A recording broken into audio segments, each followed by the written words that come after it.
Hello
आइए भाई वाह। तो यहाँ सब 7 गो 8 गो 10 गो बड़े लोग का भाई 1 2 3 4 5 6 7 8 लोग बा है ने। आवा लोग भाई इधर आइए इधर आइए। एक साइड राजा भैया तू हो जाता नहीं, एक साइड हम हो जाए, बीच में हम लोग हो जाओ। आओ आओ भाई। Hello hello hello hello. अरे यार तुम उधर कहाँ जा रहे हो भाई? उस साइड एकदम बीच में लोग नहीं लेके जाए। अरे हाथ और तुम मुड़ी धरे लगला। अरे हाला करा लोग। अरे रुको रुको रुको रुको लो। अरे रुको लोग भाई हाला करियो। छुआ छुअम तुम नहीं भाई, पहले इधर रहो। आइए अभी मैंने ऑयली लोग लगलो हाथ गोड़ धरे। बाबू परिचय करा रहा है। पगला प्रेमी हो क्या यार? परिचय कराओ तानी पगला। हां परिचय करावे दे। माने परिचय करावे के हाथ गोड़ा मुड़ी थोड़े धइल जाला। ऐसे दूर से बोल दो कि भाई तिनकर हई नाम हो हई करेले। अब है ना। हां अब लगबा माने धरे भर की का मतलब भाई? भैया देखो हम ई बात ऐसे कहता नहीं भाई, हमरा कोनो दिक्कत नहीं के, लेकिन हम ऐसे कहता नहीं कि अंकुश राजा सब लोग जाने लगे दोगो भाई बड़े लोग, लेकिन ई बहुत कम लोग जाने ला कि दोनों में बड़ के और छोट के हम। तो हम बतावत है अच्छा जानो तड़ा लोग, तो यही से लोग कहता नहीं हाथ धरा तो भौंसुर नु लग जाए भाई, इसको ये अलाउ नहीं है। हम माने देखो भाई हम तो माने कि ई 8 लोग के संभाल ले माने सुख भूखल बड़े ना नु भाई। ना ना हम ताकत से नहीं कहती बात, दिमाग से ही बात करते। बिना हमारा के ना बुआ। अच्छा चलिए बातचीत तो होत रही। एगो बड़ी ही सुंदर भाव बोले रहनी जा हमनी के जोना के आप सब बहुत मोहब्बत दे रहनी। पत्नी घर में बाड़ी और उनकर पति देव भी घरे में बाड़े।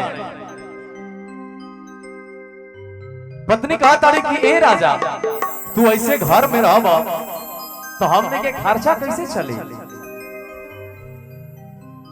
पेट के सवाल बा, तोहरा तो बाहर निकले के पड़ी कमाए खातिर। तो पति कहा तारे कि ना हो हम तो तोहरा के छोड़ के कहीं ना जाए, हम तो तोहरे भी रह। इतना बात सुन के पत्नी अपने पति देव से देखी कहली कहा भाव बा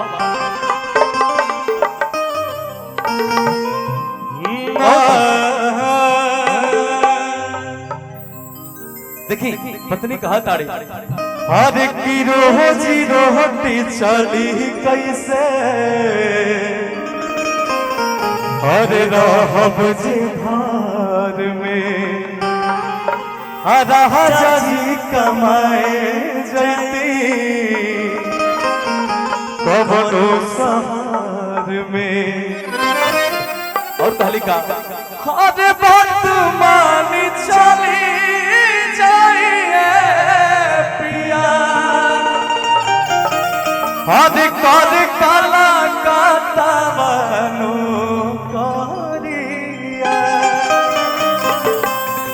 की बात मानी चली जाइए पिया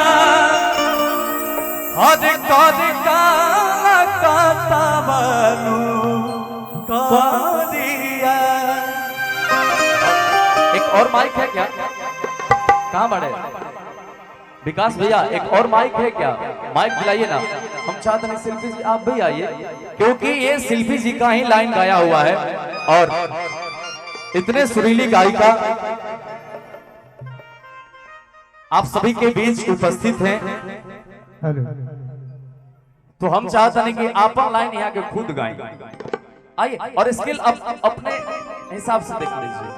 आइए आइए अपना हिसाब से अपने स्किल देख लीजिए।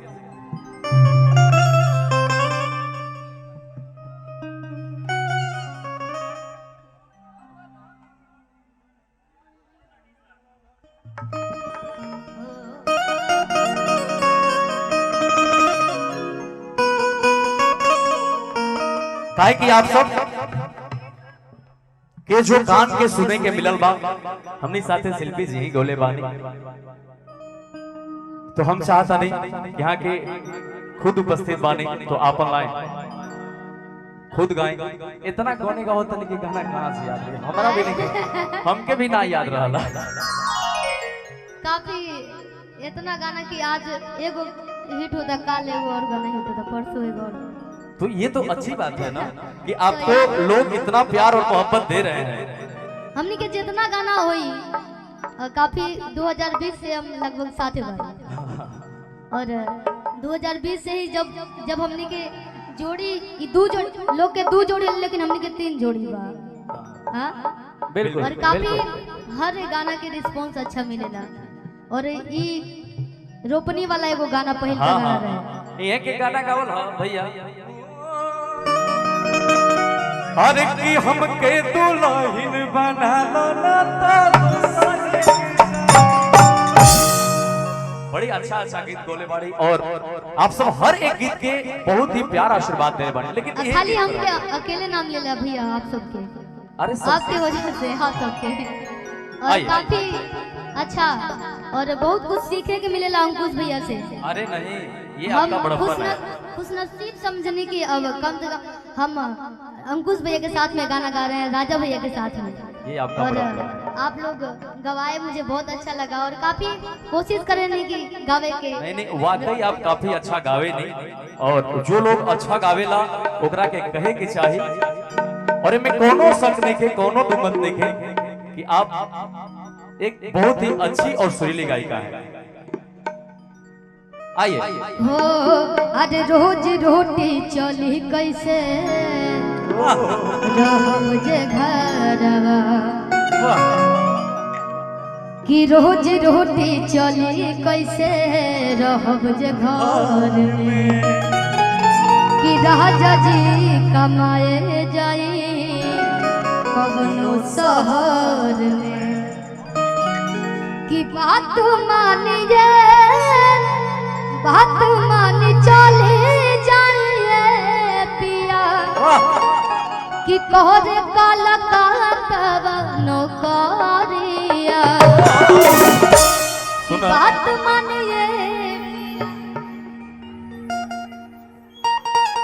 कि बात मानी चल जाए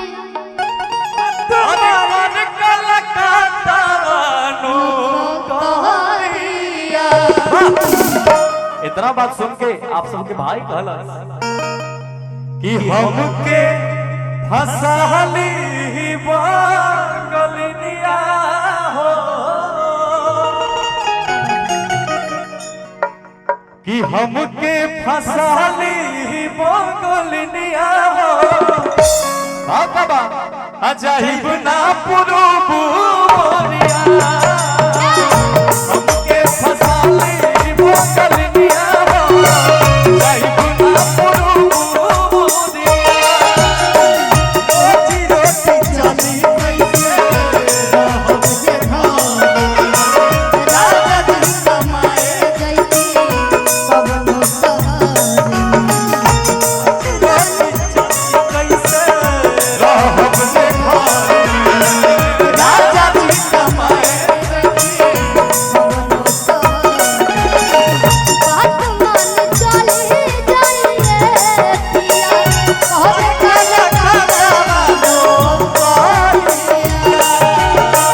बात मान चले जाइए पिया कहबे काला काला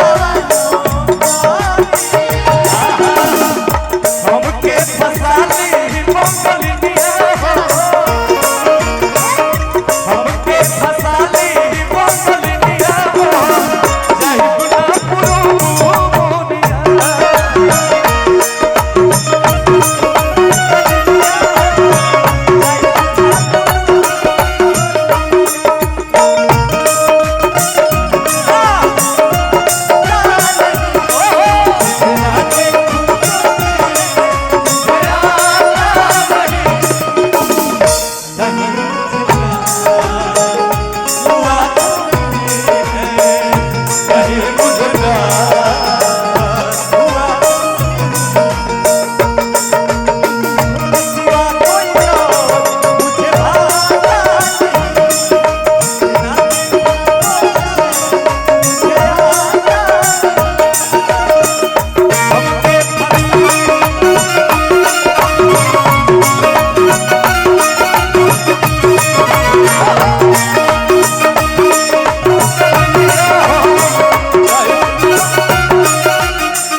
बड़ी सुंदर भाव बा। हम चाहता नहीं कि यही गीत लोग खातिर रुकल बा लोग, ठीक बा कि एक बार सारा लोग गावे दुल्हन बना लो, ठीक बा। तो हम चाहता नहीं कि सेल्फी जी और हमने के सब लोग मिल के बाबू अरे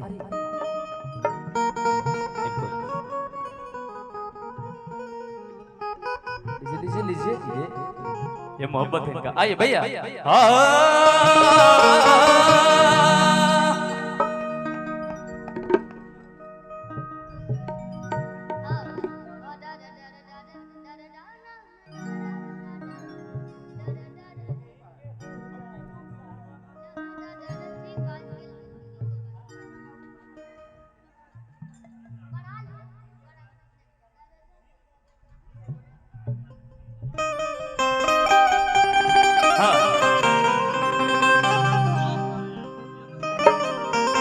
सुना गीत के आप सब बेपनाह मोहब्बत देनी।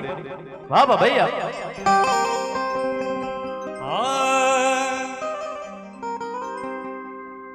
कि आज झूठ हुई जिंदगी की हो जाए साजा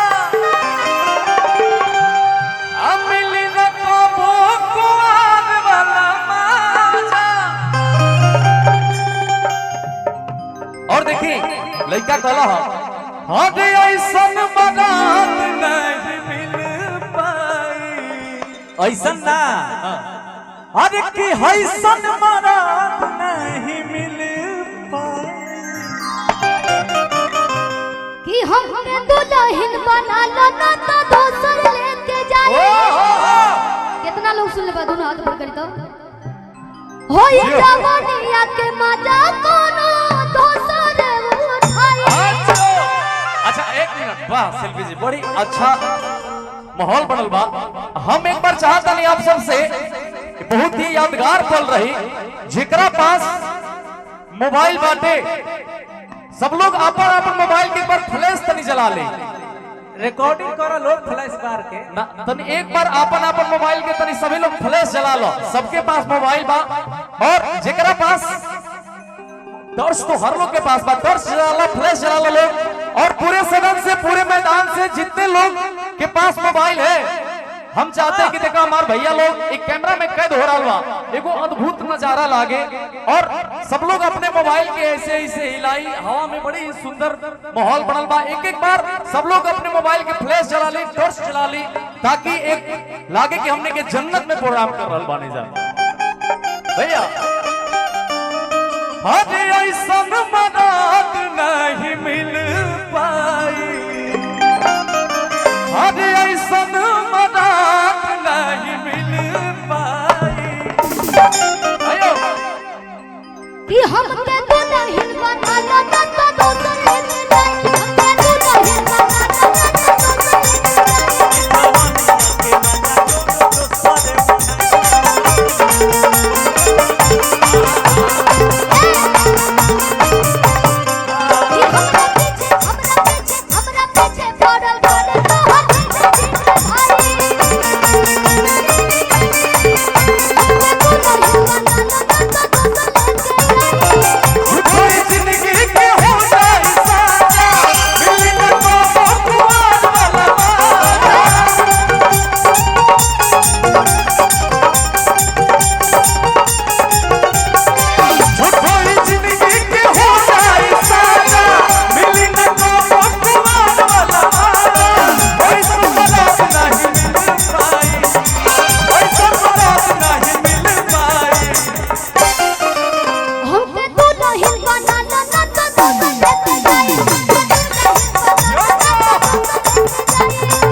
रहे न पाई प्यार हो, लड़का जे होई वही परिवार हो।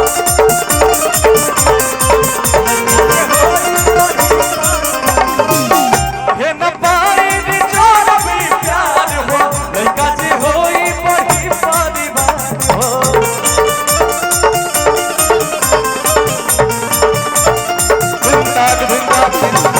लड़का कहलो बाबूआ गौवा घर भागे लोगवा सभे ताना मारे हो,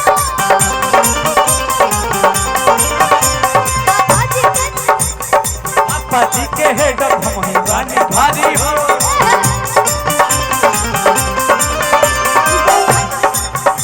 गौवा घर भागे लोगवा सभे ताना मारे हो, पापा जी के हेड हम ही भारी हो। हर चीज जिंदगी भरब तू हर भर पाई, हर जिंदगी भरब तू हर भर पाई। कि हम के दुल्ही, कि हम के दुल्ही बना ला ना तो दोसर ले जाए, होए जवानिया के मजा